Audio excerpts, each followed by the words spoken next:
guys, how are you? I hope you're all doing very well. This afternoon I'm going to be doing another movie review. This movie is an action film from Argentina, Spanish language English subs, released in the year 2015, directed by Nicanor Loretti, and this film is called Kryptonita. So Kryptonita is asking the audience the question, what would life be like if the Justice League were depicted in the slums of Buenos Aires? So basically cities like Gotham City in South America. So the Justice League, Batman, Superman, Wonder Woman, Green Lantern and such, they are basically anti-heroes. These are scummy individuals who are actually feared upon. So they're kind of unlike any other sort of version of the Justice League that you've seen. So on this particular day, Superman is critically injured and he's taken to hospital, and this doctor in charge of bringing him back to health is actually down on his luck. A lot of patients that he's had recently have actually died and his confidence is at an all-time low. But in order to save Superman, his confidence is going to have to come back very quickly. But at the same time, he has to contest with outside forces such as Doomhead that is leading the Buenos Aires police that want to come into this hospital to get a hold of the Justice League in order to bring them to justice.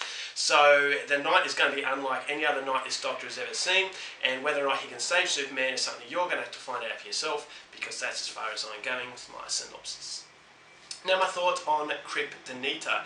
I was very intrigued to see this film. I was very excited because Nicanor Loretti is one of my favourite Argentinian directors. I actually really respect him because ever since I saw his film Diablo, which I reviewed last year, it really opened my eyes to just how this guy can actually bring to life a story.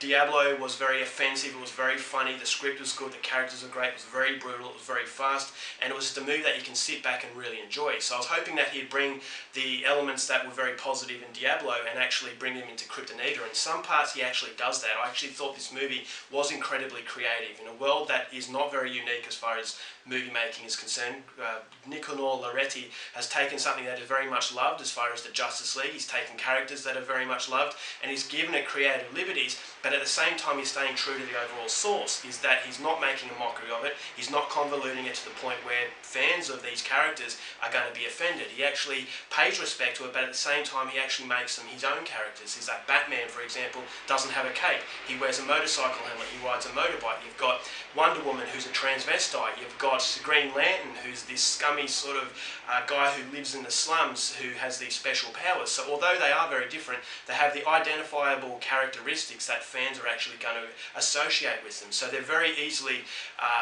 they're easily noticeable, but at the same time they are very different. And I think that is by far the best part of this film, is that it is very enticing. Is that when you see the overall poster of this film, I can see a lot of people actually wanting to go and see it. But unfortunately, the negative to this film is that it really doesn't deliver on its promise. It doesn't deliver on that intriguing value, which I'll go into a little bit later. But I will say that the qualities that made Diablo so good are actually present in this film, is that the cinematography really brings this film to life. It actually tells this comic book story in a very vivid way. And Nicanor Loretti, this is why he's such a good director, is that his visuals are very striking. You've got these panning shots of Buenos Aires that are very different and actually feel like a comic book. It feels like Gotham City has actually visited South America, and so it's giving you a different perspective of a very tired story, and although it's staying true to the source, it's giving these fans something a little bit different. So that's something I really liked, and I think that a lot of people will appreciate that element to it. There are some pretty good action scenes that I thought were very brutal, but they are few and far between. But when they actually hit you, it actually hits you in a very exaggerated manner.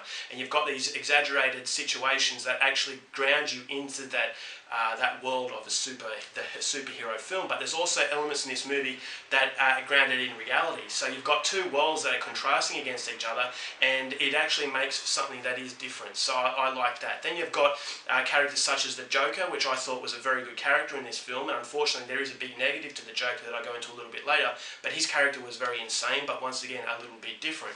So Nicanor Loretti really knows what it is to be a unique filmmaker, and he demonstrates it in Kryptonita to a level where I think that it's at least worth seeing if you are a fan of this type of thing.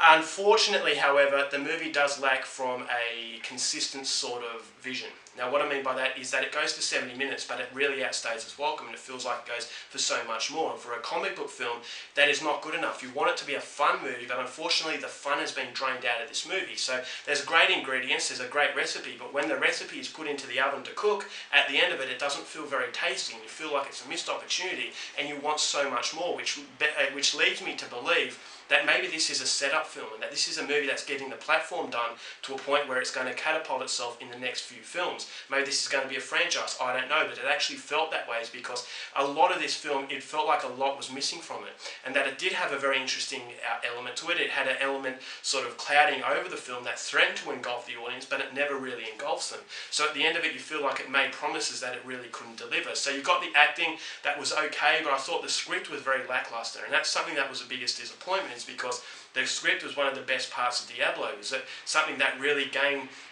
gave the opportunity for the characters to blossom into something that was very exaggerated, very caricature. Whereas in this movie, you have very caricature sort of situations in that, as I said, you've got Wonder Woman who's a transvestite, you've got Batman who is this guy who wears a motorbike helmet all the time. Very quirky sort of elements, but those elements are never utilised to a point where they feel like they're fleshed out. It feels like a lot of these characters are fuzzy faces in the background. You've got one or two characters who really steal the show, but the rest of the Justice League just don't feel that interesting, is because they don't have enough opportunity to separate themselves from one another. And the only characters that really separate themselves are because of their appearance, not because of the complexity to their overall character. And so for a setup film, it really doesn't work because the backstories are just not that interesting. You want to get it, you want to get into the action, but the action just never comes. And unfortunately, that is the biggest disappointment, is that it feels very flat. For a setup film, it doesn't work. For a film on its own, it doesn't work. You've got the Joker, who's only in 2 scenes that I thought was very underused, and to a point where you're going to feel shortchanged because he's on the front cover and you think that he's going to play a big force in this film.